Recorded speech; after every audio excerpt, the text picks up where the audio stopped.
We need to take a look into the future. We've got to have the future well designed. The future is called the promise.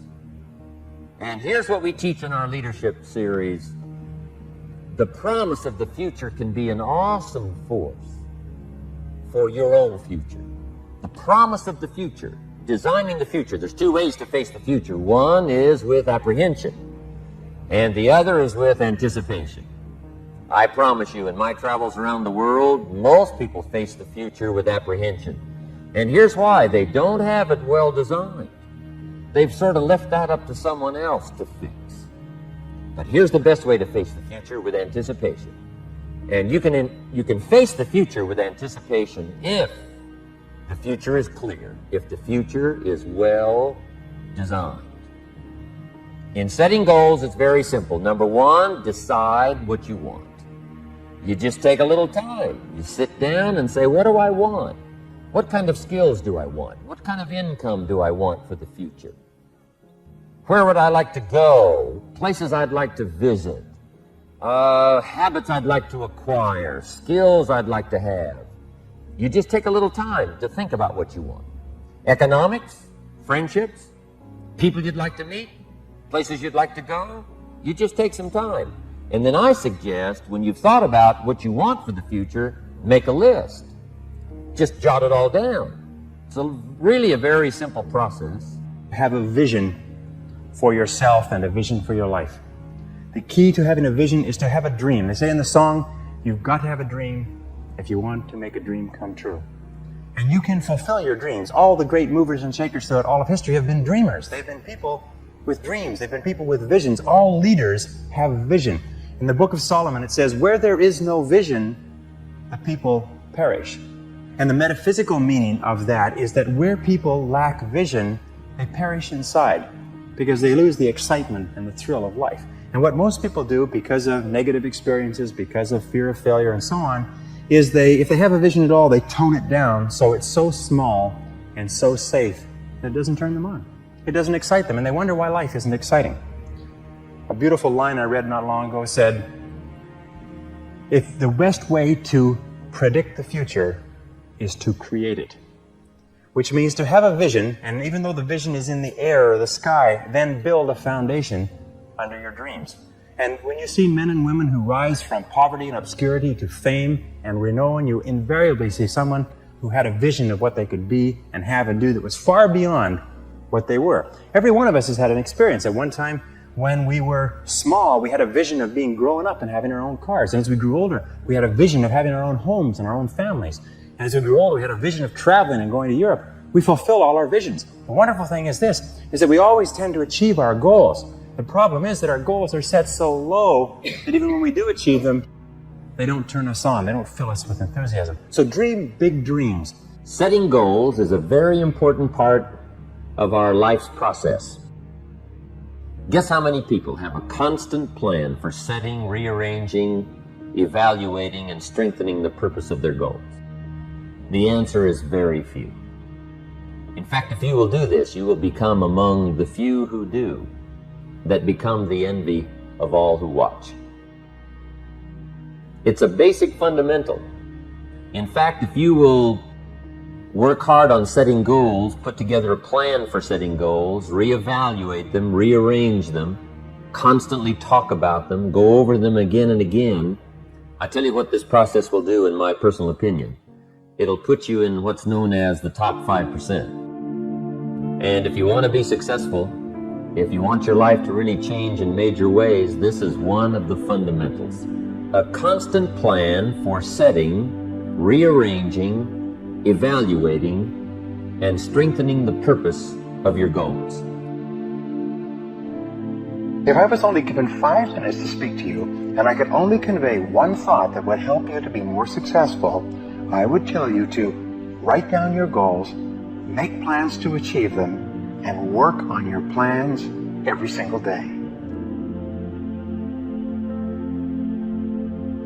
This advice, if you followed it, would be of more help to you than anything else you could ever learn. Many university graduates have told me that this simple concept has been more valuable to them than 4 years of study.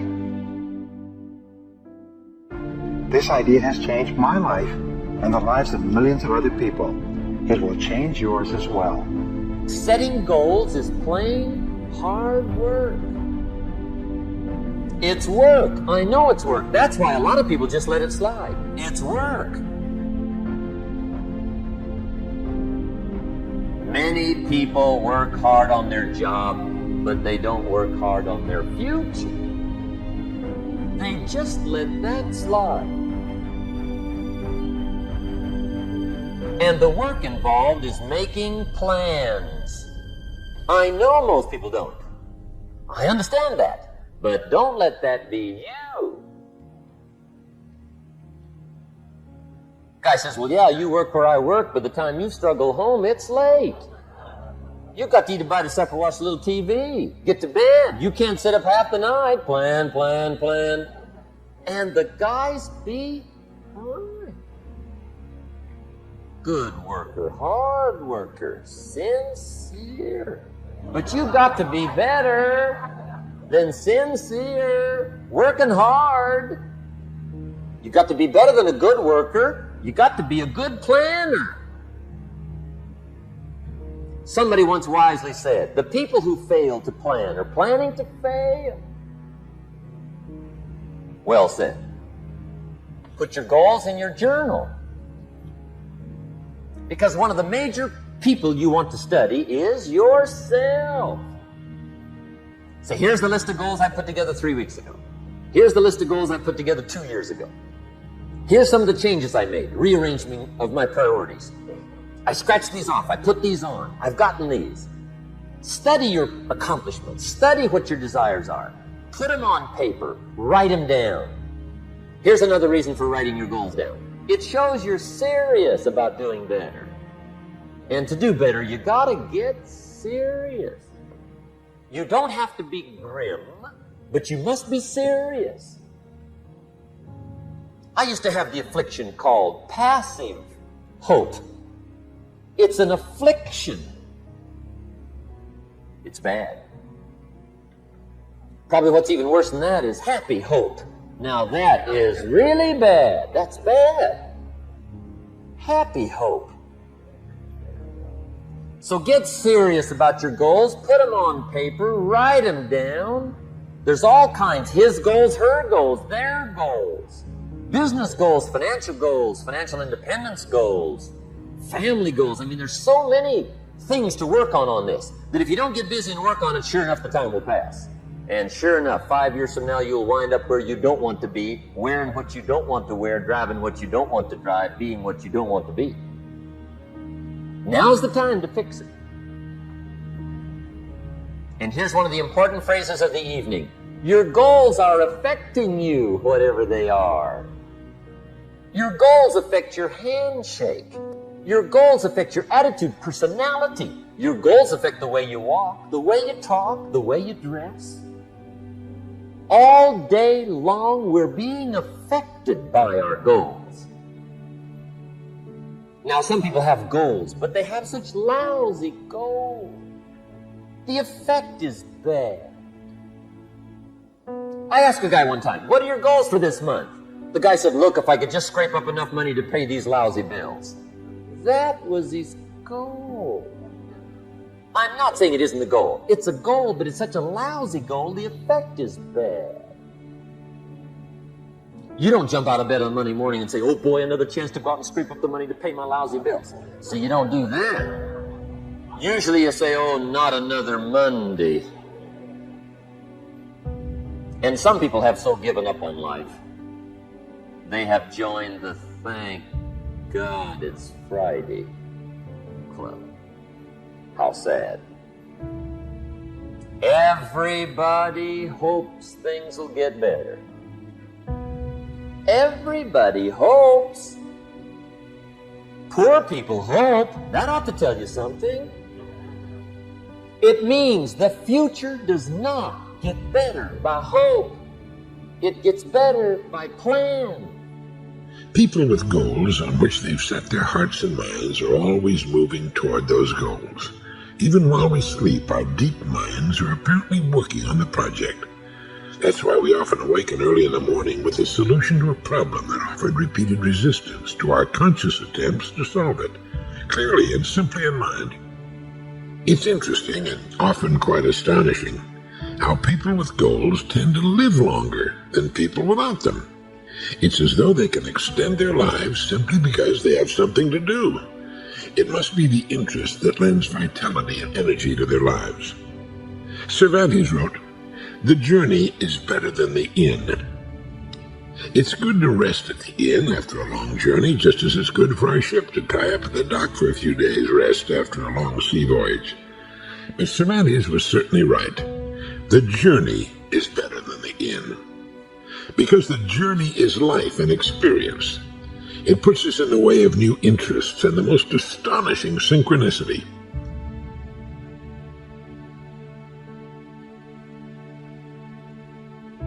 When a person knows where he or she is going and is engaged in getting there, the most amazing coincidences begin to take place. So my question has always been this: why is it that people don't set goals? Why is it that people don't set goals? And so I tried to figure out. Successful people have clear, written, specific goals that they work on with detailed plans every single day of the year. Why is it that people don't set them? This is the biggest of all questions. You've been told to set goals. You've heard about goals since you were young. Your parents told you to set goals. You've read books on setting goals. You've listened to tapes that told you to set goals. You've heard speakers say setting goals. You're hearing me setting goals. And you're probably sitting there nodding right there and saying, by gum, I'm going to do it. And you know that 97% of the population has no goals?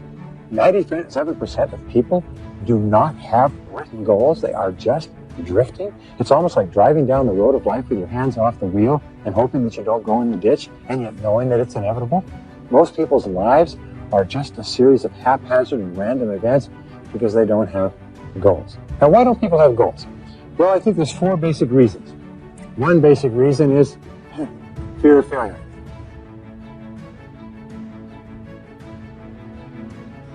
People are so afraid of failing if they set a goal for themselves that they don't accomplish, that they don't set any goals at all.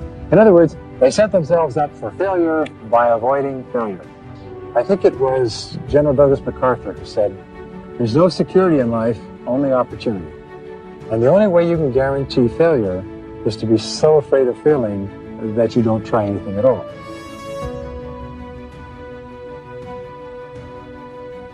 What do you think the average number of times it is that a person tries before they quit?